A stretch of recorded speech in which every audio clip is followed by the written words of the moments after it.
আসসালামু আলাইকুম। সবাইকে আরও একবার স্বাগত জানাচ্ছি আমার আজকের পর্বে। আজকে খুব সহজ একটা পিঠা রেসিপি আপনাদের সাথে শেয়ার করব, যেটা হচ্ছে দুধ সারস পিঠা। এই পিঠাটা গ্রাম বাংলার একটা জনপ্রিয় পিঠা, তবে এটা বানাতে খুবই সহজ আর অল্প উপকরণের প্রয়োজন হয়। কোনো রকম চালের গুঁড়ি অথবা তেলে ভেজে নেওয়ার কোনো রকম ঝামেলা নেই। তবে কিভাবে খুব সহজে বানাবেন চলুন রেসিপিটা দেখে নিই।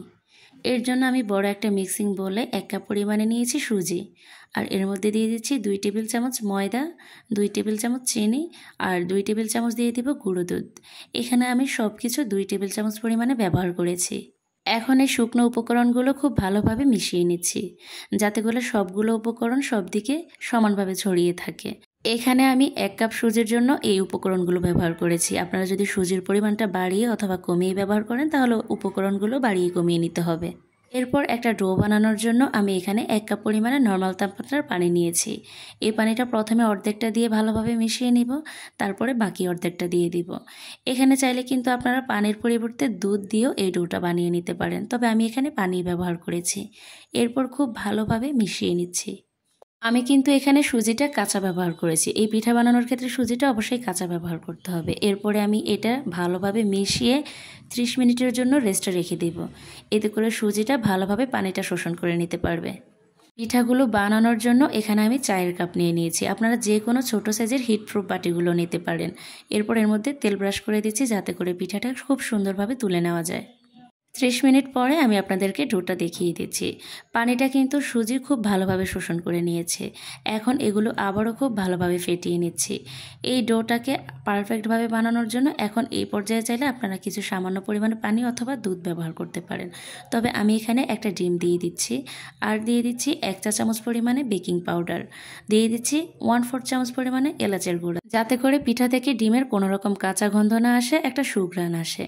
এরপরে এই সব কিছু খুব ভালোভাবে ফেটিয়ে নিতে হবে। এই পিঠার ডোটা কিন্তু একেবারে পাতলাও হবে না, আবার একেবারে ঘনও হবে না, দেখে আপনারা একটু বুঝে নেবেন। এরপরে আমি যে মোল্ডগুলো আগে থেকে তেল ব্রাশ করে নিয়েছি, সেই মোল্ডের মধ্যে এখন পিঠার ডোটা দিয়ে দিব। একটু অর্ধেক করে দিতে হবে, কারণ এই পিঠাগুলো পরবর্তীতে ফুলে উঠবে। আপনারা চাইলে কিন্তু এখানে ছোট বাটিও ব্যবহার করতে পারেন, তবে আমি পিঠাগুলো একটু বড় করেই বানিয়ে নিচ্ছি। এরপরে চুলায় একটা হাঁড়ি বসিয়ে দিয়ে পরিমাণ মতো পানি দিয়ে যখন ফুটে উঠবে তখন স্টিমারটা বসিয়ে দিচ্ছি। এখন কাঠি দিয়ে চেক করে নিচ্ছি। আমি পিঠাগুলো 18 থেকে 20 মিনিটের মতো স্টিম করে নিয়েছি। এখন একটা পিঠের জন্য মালাই বানিয়ে নিব, সেজন্য এখানে 3 কাপ পরিমাণে দুধ নিয়েছি আর 1/2 কাপ পরিমাণে চিনি দিয়ে দিচ্ছি। মিষ্টিটা অবশ্যই আপনাদের পছন্দ অনুযায়ী ব্যবহার করবেন।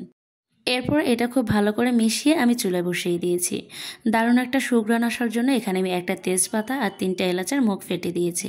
দুধটাকে আমি জাল করে 2 কাপে ঘন করে নিয়েছি। আপনারা চাইলে এখানে গুঁড়ো দুধ অথবা কনডেন্স মিল্ক দিয়েও ঘন করতে পারেন। আমি এমনিতেই ঘন করে নিয়েছি। এরপরে যে পিঠাগুলো বানিয়ে রেখেছিলাম সেগুলোই এখন মোল্ড আউট করে নিচ্ছি। এই পিঠাটা সম্পূর্ণ ঠান্ডা হওয়ার পরে আপনারা মোল্ড আউট করে নেবেন, কারণ গরম অবস্থায় পিঠাগুলো নামাতে গেলে ভেঙে যেতে পারে। আমি যে পরিমাণে ডো নিয়েছি তাতে আমার এখানে 5টা পিঠা হয়েছে। আমি চায়ের কাপে আবার এক্সট্রা বাটিতেও এই পিঠাগুলো ভাপ দিয়ে নিয়েছিলাম। এখন এই পিঠাগুলো মালাই গরম থাকা অবস্থাতেই মালাইয়ের মধ্যে দিয়ে দিচ্ছি। দুধটা ঘন করার সময় যেই গরম মশলাগুলো দিয়েছিলাম সেগুলো এখন তুলে রেখে দিব। এখন সবগুলো পিঠা দুধের মধ্যে দিয়ে দিচ্ছি। অবশ্যই কিন্তু দুধটা গরম থাকা অবস্থাতে এই পিঠাগুলো দিতে হবে, তাহলে পিঠার মধ্যে খুব ভালোভাবে দুধটা প্রবেশ করতে পারবে।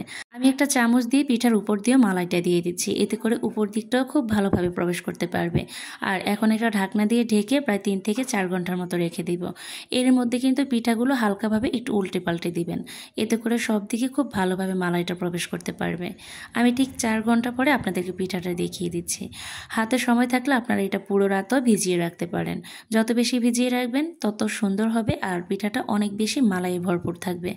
পিঠাটা কিন্তু কালার পুরোপুরি চেঞ্জ হয়ে এসেছে মালাইটা প্রবেশ করার পরে, আর এটা এত বেশি মজার, মুখে দিতেই মিলিয়ে যাবে। যে কেউ এই পিঠাটা অনেক বেশি পছন্দ করবে। খুবই অল্প সময়ে অল্প উপকরণ দিয়ে এই পিঠাটা বানাতে কিন্তু ঝামেলা একেবারেই কম। তাই এই শীতে একবার হলো এভাবে ট্রাই করবেন, সবাই অনেক বেশি পছন্দ করবে। আজকের রেসিপিটা আপনাদের কাছে কেমন লেগেছে অবশ্যই আমাকে কমেন্ট করে জানাবেন। আর যদি ভালো লেগে থাকে তাহলে একটা লাইক দিয়ে শেয়ার করে রেখে দিবেন, আর আমার চ্যানেলটা সাবস্ক্রাইব করে সাথেই থাকবেন। আজকের মতো এখানেই বিদায় নিচ্ছি। সবাই খুব বেশি ভালো থাকবেন। আল্লাহ হাফেজ। আসসালামু আলাইকুম।